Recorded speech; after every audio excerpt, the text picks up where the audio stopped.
Salut à tous. Il y a un peu d'air, ça fait du bien. En ce moment il fait lourd. Alors j'espère qu'il va bien pleuvoir ce soir. Bon, je suis dans un endroit où il y a des pommiers à l'abandon, des figuiers. C'était des maisons individuelles avant, mais tout a été racheté par la commune qui les a bloqués pour pouvoir faire des petits bâtiments. Voilà.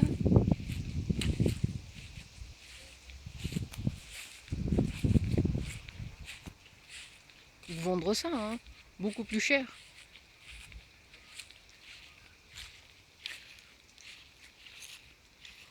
Comme il n'y a jamais personne. Bon, je viens me poser là.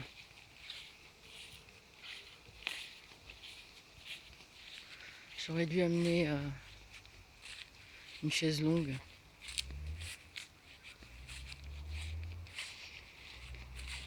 Bon, comme vous le savez, hein, depuis le début de la semaine, nous n'avons plus le droit d'aller dans les magasins sans masque. Voilà. Donc nous ne pouvons plus ni acheter, ni le marchand vendre, parce qu'il y a une soi-disant obligation de porter le masque pour notre sécurité, pour notre santé. Alors, au début de cette dite pandémie, en pleine pandémie, on a obligé des tas de petits commerçants, d'artisans à fermer, mais on a laissé les grandes enseignes où on n'était pas obligé d'y aller avec les masques, et ça n'a dérangé personne.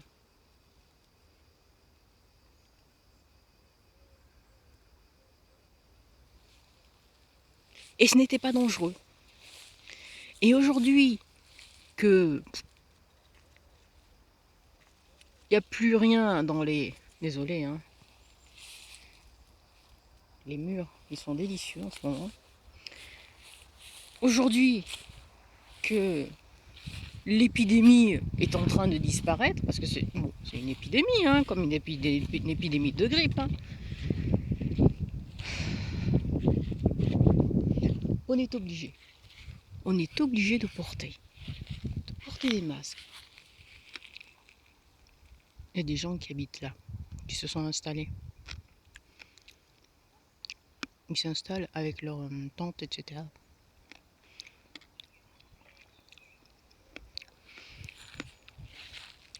C'est pas la première fois que je vois, il y en a plein au lac, ce qui est normal, c'est du camping sauvage. Mais là, c'est des... Normalement, on n'a pas le droit d'être là. Mais bon, les gens passent. Tant que tu y fais rien, il se passe rien. Mais là, aujourd'hui, on est obligé de porter le masque. C'est obligatoire. Alors que la crise sanitaire, l'état d'urgence sanitaire est fini depuis le 10 juillet. L'État fait ce qu'il veut, il ordonne, et les gens à l'extérieur obéissent. Ça n'a rien à voir avec notre santé, ça a juste à voir avec l'obéissance à l'autorité.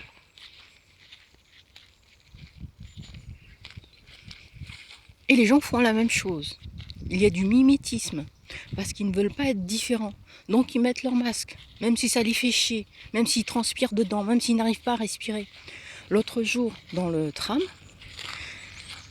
c'était un samedi, donc j'allais au marché, j'avais pas de masque.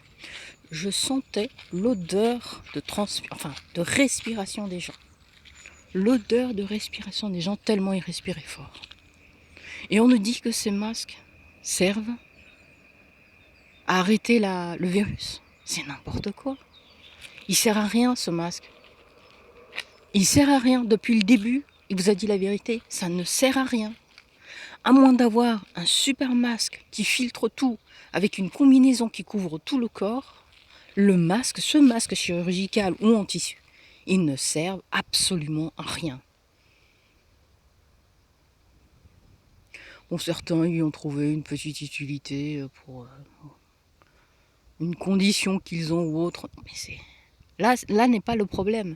Le problème, c'est qu'on nous oblige à porter des masques, sinon on n'entre pas dans les magasins. Je me suis fait rembarrer de 2 magasins, toujours les mêmes, hein, c'est l'enseigne Auchan,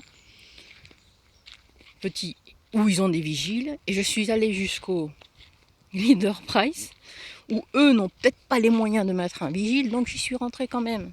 Et qu'est-ce que je trouve là? Une caissière. Une caissière qui, soi-disant, on en a parlé, hein, j'étais à la caisse, que se foutait, parce que je lui dis de toute façon, ce qui est en jeu là, c'est vos emplois, hein, c'est l'économie réelle. C'est l'économie réelle qu'on est en train de tuer, tous les petits commerçants. Tout va être pris par des enseignes virtuelles, qui ont déjà pratiquement tout.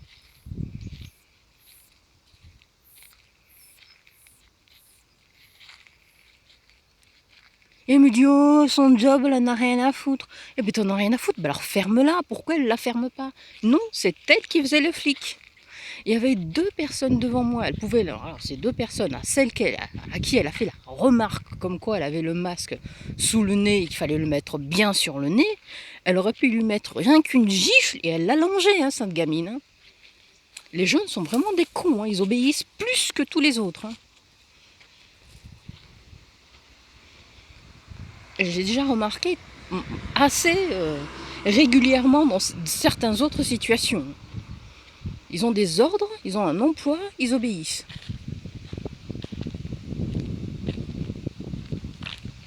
Il lui a fait la remarque, mais elle continuait à la bonne fin. Il faut bien le mettre en haut. Hein, ça sert à rien de le mettre en dessous. Hein. Et l'autre n'a rien dit. Elle a remonté son masque. Et elle n'a rien dit. Elle n'a absolument rien dit.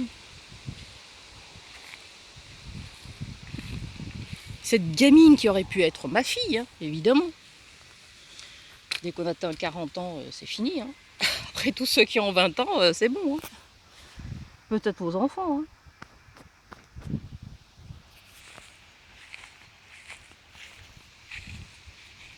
Et vas-y que je continue, etc. Oui, mais moi j'ai un liquide pour les mains, pour me protéger les mains. Vous savez, si vous mettez vos mains, je dis, mais tout le monde met ses mains partout, sur les produits, tout partout, sur les caddies, sur... C'est n'importe quoi. C'est du grand n'importe quoi. Et les gens ne réagissent pas. Tant qu'ils peuvent rentrer dans le magasin, remplir leur chariot, ils ne réagissent pas. Et c'est triste.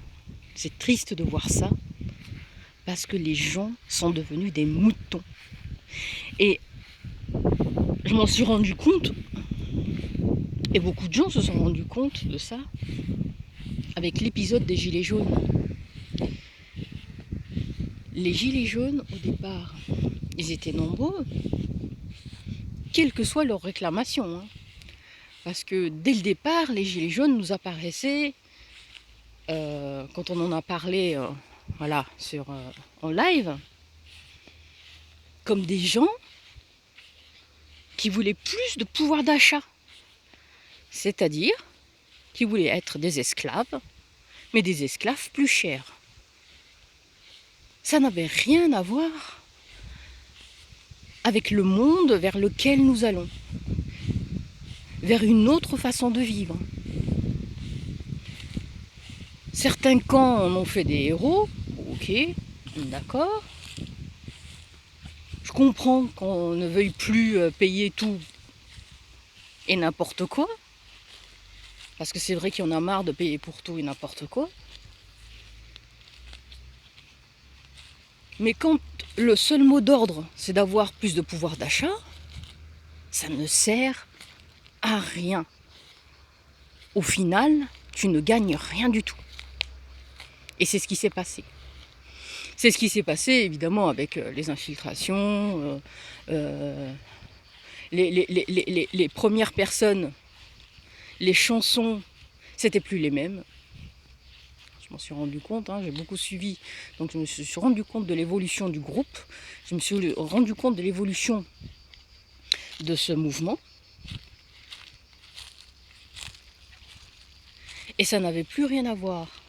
Là, on attaquait Le gouvernement, plus ça allait, plus on attaquait le gouvernement. Macron, le gouvernement, c'était devenu que des gauchistes. Ceux qui étaient là au départ, c'était pas des FNistes, hein. C'est pas du Front National. Hein. Il y en avait peut-être quelques-uns, parce qu'ils étaient en périphérie. Mais la plupart de ceux qui étaient en périphérie, ils ont voté Macron. Ils n'ont pas voté Le Pen. Et ça n'avait rien à voir non plus avec un mouvement racial, comme certains ont bien voulu le faire croire. Pour casser un mouvement et une manifestation, c'est la meilleure façon pour que ça ne marche pas. L'affubler d'un mouvement racial ou complotiste ou autre, ou communautaire. C'est comment éviter que la classe entière, populaire, sorte et manifeste son mécontentement à cause de l'action gouvernementale qui fait qu'aujourd'hui on va vers du n'importe quoi, vers un gouvernement mondial.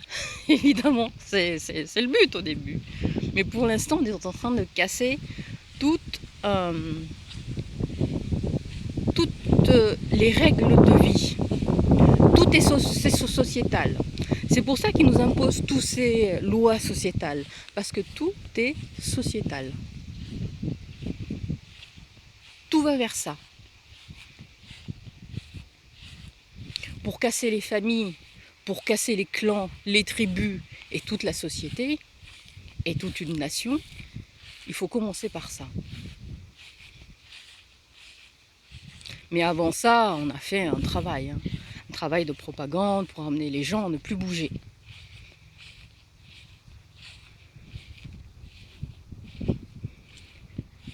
Ce qui fait qu'aujourd'hui, les gens qui veulent continuer à être sans masque ne peuvent pas rentrer parce que la majorité des gens a obéi. On leur a tellement fait peur que la plupart le mettent, s'en foutent et le mettent. Ou ils se disent, bon, je le répète, moi j'ai une voiture, donc je ne prends pas les transports, mais dans les magasins, ils vont être obligés de les prendre. Dans les trains, ils sont obligés de les prendre. Dans les avions, ils sont obligés de les prendre. Sur les bateaux, ils sont obligés de mettre le masque. Le diable est dans les détails. Nul ne pourra acheter ou vendre sans la marque de la bête. Et ça, c'est le début de la marque de la bête. Une obéissance avec le masque obligatoire. Évidemment, on n'est pas obligé d'entrer pour acheter. On peut se contenter des marchés ou des drives pour l'instant. Ou de commander les trucs sur Internet et d'aller les récupérer. Ou de se faire livrer.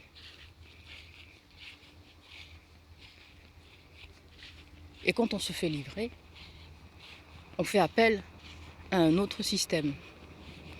On entre dans le virtuel. C'est que même si l'économie réelle elle fonctionne encore un petit peu, au bout d'un moment, tout va sauter. Les distanciations sociales. Ils n'ont pas utilisé ce terme pour rien.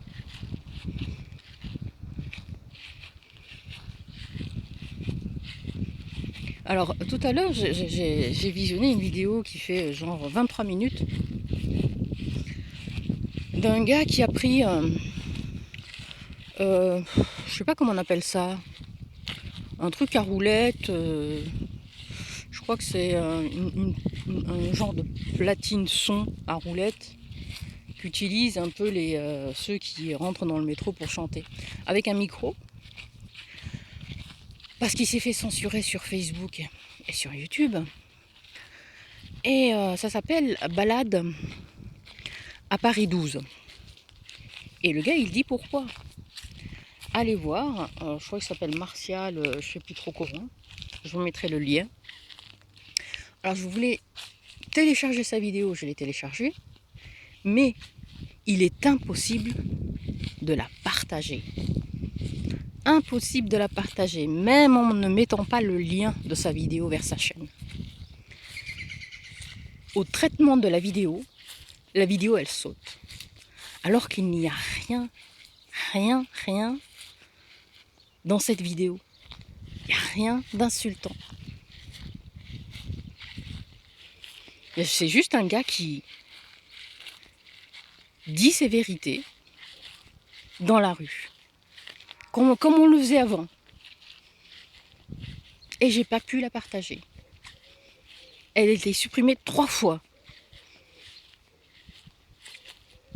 Alors j'ai décidé de la monter sur un autre ordi et de couper des bouts et d'enlever le titre pour voir, on ne sait jamais, pour lui donner un autre lien, un autre chemin, une autre marque à la vidéo. Alors je ne sais pas si ça va marcher, j'essaierai. Bon, quelqu'un qui dort sur un banc, il a raison, parce qu'il y a beaucoup d'air ici.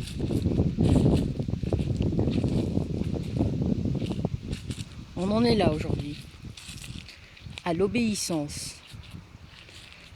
À l'obéissance, un décret qui n'est même pas valable, qui n'est même pas voté. C'est juste un décret. L'État impose et les gens obéissent. C'est de la dictature. Ça s'appelle de la dictature. Je sais que ça ne dérange pas certaines personnes parce qu'elles sont anarchistes et qu'elles aiment la confusion, le chaos, et que vivre tranquillement, ça les dérange. Donc ils aiment bien quand il y a du souk. Quand il n'y en a pas assez, ils foutent le souk. Ils foutent le bordel. Ils aiment le bordel.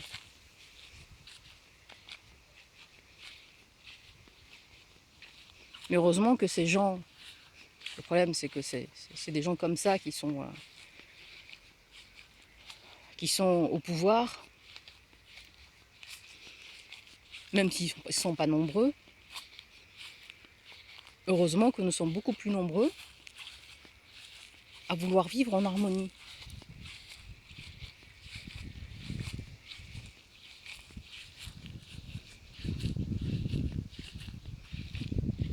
C'est vraiment bizarre, c'est vraiment étrange d'avoir ce sentiment d'impuissance quand on est seul face à l'adversité. C'est pas nouveau, hein, mais bon. Ça discute beaucoup sur les réseaux sociaux, mais il n'y a pas vraiment beaucoup d'action en France. Les gens ne veulent pas s'activer pour ça. Alors que dans d'autres pays anglo-saxons comme l'Angleterre, le Canada, les États-Unis, il y a beaucoup de manifestations anti-masques. En France, ils aiment ça. On en parle, oui, c'est pas bien, mais ils veulent pas se bouger. C'est les vacances.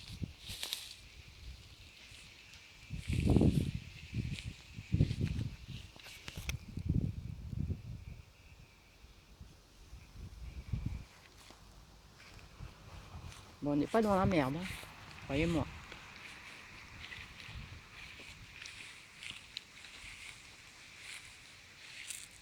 À chaque fois que je me fais épingler, je leur dis oui, vous verrez, ça ce n'est que le début. Je parle pas comme ça, hein. Mais avec eux, je suis plus dans l'émotion. Je suis plus dans l'émotion. Vous verrez, ça c'est que le début. Bientôt ça sera pire. Ah, les gens, continuez à obéir. Ah, qu'est-ce que c'est con. Heureusement qu'on me filme pas, je me dis heureusement qu'on me filme pas. C'est débile. Voilà là.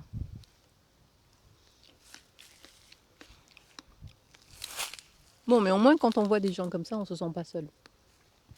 Enfin, je me sens pas seule, parce que je sais que je suis unie.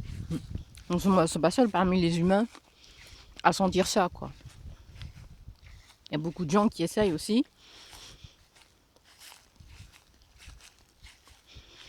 D'entrer dans les magasins sans masque. Et qui veulent aussi donner l'exemple à leurs enfants. Ne pas obéir. Et ça, c'est bien. Ça, c'est bien. Alors, je vous invite à écouter et à voir cette vidéo sur YouTube. Il s'appelle, je pense qu'en tapant balade dans Paris 12, vous l'aurez. C'est un gars qui tire son truc et qui parle. Et c'est excellent, c'est ce qu'il faut faire. C'est ce qu'il faut faire aujourd'hui. Aller dans la rue. Parce que à Londres, je ne sais pas, certains d'entre vous connaissent le Hyde Park Corner, là où les gens peuvent se mettre sur une petite boîte, peu importe, une chaise, ils se soulèvent, ça s'appelle le Hyde Park Corner, et là tu peux parler de tout ce que tu veux. Eh bien les gens le font, et ils viennent en masse pour écouter. En France, ça se fait pas beaucoup. Celui qui fait ça, il se fait Alors, attendez, je passe de l'autre côté.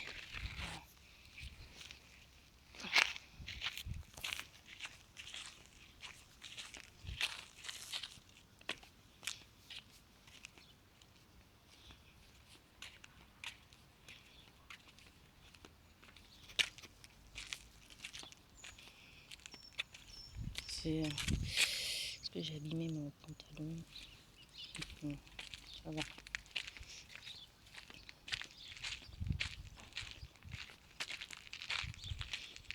Bon, je crois que j'en ai assez dit.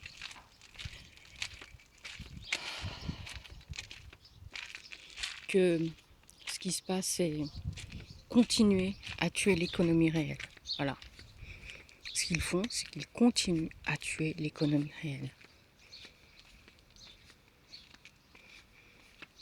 Ce qui serait bien, c'est que tous les petits commerçants n'obligent pas les gens à rentrer.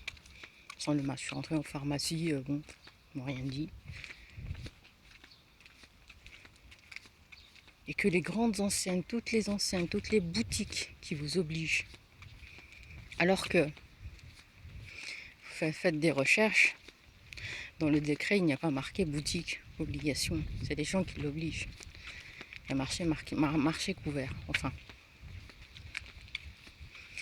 Et cette amende, c'est complètement illégal aussi. Il y a des juristes qui se sont penchés sur ce cas-là et qui ont bien vu qu'il y a des tas d'incohérences dans ces soi-disant décrets, lois, règlements, etc.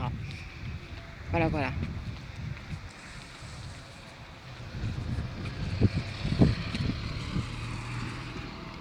Et que toutes les promesses aussi de Macron, on verra ça une autre fois, c'est que de la connerie. Beaucoup de gens qui travaillent dans les hôpitaux n'ont rien reçu du tout.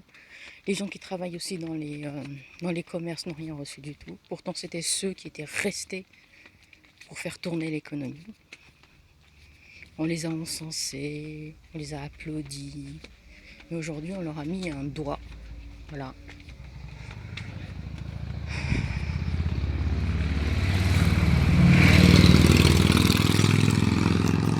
Désolée de terminer comme ça. C'est un peu ça. Allez, ciao.